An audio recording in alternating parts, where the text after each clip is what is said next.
శుక్రవారం నాంపల్లి మండల కేంద్రంలోని ప్రాథమిక ఆరోగ్య కేంద్రంలో ప్రజా నాట్య మండలి జిల్లా అధ్యక్షుడు నాంపల్లి చంద్రమౌళి ఆశా వర్కర్లతో కలిసి శుక్రవారం పిహెచ్సి డాక్టర్ శుభశ్రీకి సమ్మె నోటీస్ ఇవ్వడం జరిగింది. ఈ సందర్భంగా ఆయన మాట్లాడారు. శుక్రవారం నాంపల్లి మండల కేంద్రంలోని ప్రాథమిక ఆరోగ్య కేంద్రంలో ప్రజా నాట్య మండలి జిల్లా అధ్యక్షుడు నాంపల్లి చంద్రమౌళి ఆశా వర్కర్లతో కలిసి శుక్రవారం పిహెచ్సి డాక్టర్ శుభశ్రీకి సమ్మె నోటీస్ ఇవ్వడం జరిగింది.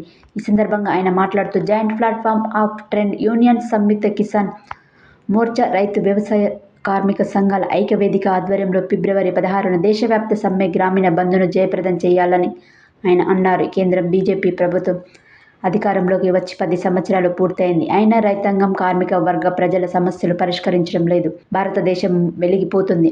బీజేపీ అధికారంలోకి వస్తే ప్రతి సంవత్సరం 2 కోట్ల ఉద్యోగాలు కల్పిస్తామని హామీ ఇచ్చారు. నేడు ఉద్యోగ కల్పన పడిపోయింది. నిరుద్యోగం గత 50 సంవత్సరాలు గరిష్ట స్థాయికి చేరింది.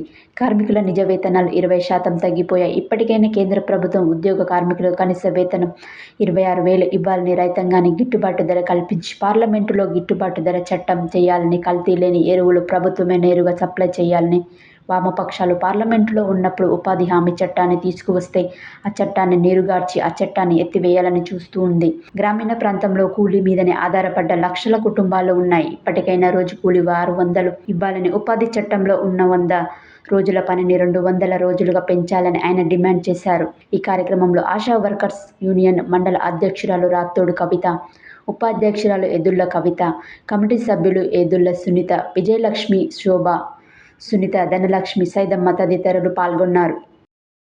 మనము నాంపల్లి మండల కేంద్రంలో ఉన్నాము. ఇక్కడ ఉన్నటువంటి ప్రభుత్వ ప్రాథమిక ఆరోగ్య కేంద్రం వద్ద ఆశా వర్కర్ సిబ్బంది సమ్మెకు దిగుతున్నామని ముందస్తుగా చెప్పడం జరిగింది. సార్, దాని మీద ఎందుకు వారు సమ్మెకు దిగుతున్నారో ఒకసారి వారి మాటల్లో మనం తెలుసుకుందాము. నమస్తే అన్నగారు. నమస్తే. ఇప్పుడు ఈ సమ్మె కార్యక్రమం ఎందుకు చేపడుతున్నారు, దానిలో అసలు ఏమేమి ఉన్నాయి వారి గురించి చెప్తున్నారు. ముందుగా సత్య న్యూస్కు నమస్కారం. ఈరోజు దేశవ్యాప్తంగా ఉన్నటువంటి కార్మిక వర్గం, అదేవిధంగా రైతు కూలీలు సమ్మెకు రేపు ఫిబ్రవరి 16కు సమ్మెకు దిగడం జరుగుతుంది. ఈ సమ్మె ముఖ్య ఉద్దేశం ఏంటంటే కార్మికులకు చట్టాలను మొత్తం కూడా కొట్లాడి తెచ్చుకున్న సమ్మె చట్టాలను మొత్తం కూడా ఈ బీజేపీ ప్రభుత్వం, మోదీ సర్కార్ మొత్తం కూడా మార్చి కార్పొరేట్ శక్తులకు దారాదత్తం చేయాలని 100%కి 100% మొత్తం కూడా కార్పొరేట్ శక్తుల్ని, వామపక్షాలు ఉన్నప్పుడు, కమ్యూనిస్టు పార్టీలు ఉన్నప్పుడు ఒకప్పుడు దాన్ని చట్టం చేసి మొత్తం కూడా ఉపాధి చట్టం తెస్తే ఆ చట్టాన్ని మొత్తం కూడా దాన్ని మార్చేసి మొత్తం కూడా కార్మికులకు, కూలీలకు పొట్టగొట్టాలని చూస్తూ ఉంది. దానికి కూడా మొత్తం కూడా కార్మికులకు రోజువారీ కూలీ 600 పెంచాలి. అదేవిధంగా 200 రోజులు ఉపాధి కూలీ దినాలు, పని దినాలు కూడా పెంచాలనేది ఈ ముఖ్య ఉద్దేశం, ఈ సమ్మె ఉద్దేశం. గ్రామీణ ప్రాంతాల్లో వివిధ రంగాల్లో ఉద్యోగ కార్మికులు పనిచేస్తూ ఉన్నారు. ఇక్కడ మన నాంపల్లి ప్రాథమిక ఆరోగ్య కేంద్రంలో ఆశా వర్కర్లు ఉన్నారు. వీళ్ళకి సంబంధించిన శ్రమ చాలా గొప్పది, విలువైంది. గ్రామీణ ప్రాంతాల్లో ఇంటింటికి తిరిగి కరోనా పరిస్థితుల్లో, ప్రమాదకరమైన కరోనా పరిస్థితుల్లో కూడా పనిచేశారు. ఇప్పుడు కూడా ఇంకా ఆన్లైన్ల పేర్లతోటి చాలా రకంగా ఇబ్బందులు పెడుతూ వాళ్ళ ఇంటి దగ్గర కూడా కుటుంబాలను లెక్క చేయకుండా ఉద్యోగమే బాధ్యతగా చేస్తూ ఉన్నారు. ఇంటింటికి పోయి సేవలు అందిస్తూ ఉన్నారు. వాళ్ళకు 2 నెలల నుంచి వేతనాలు కూడా రాలేదని అప్పులు చేసుకొని తింటాను చెప్తా ఉన్నారు.